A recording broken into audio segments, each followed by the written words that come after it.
Hello everyone, in this video I will show you how to use session breaks in TradingView. First, open your chart inside TradingView. Once the chart is open, make sure it is set to an intraday time frame. You can use 15 minutes or 1 hour, depending on what works best for you.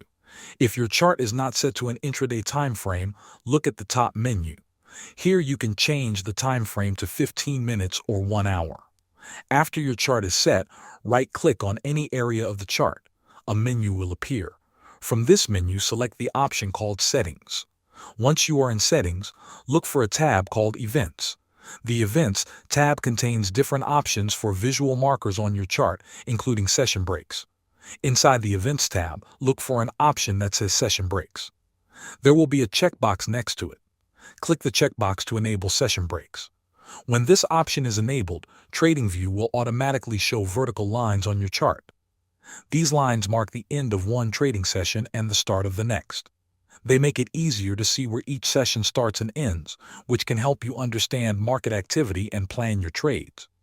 After you enable session breaks, you can close the Settings menu. You will now see the session break lines appear on your chart.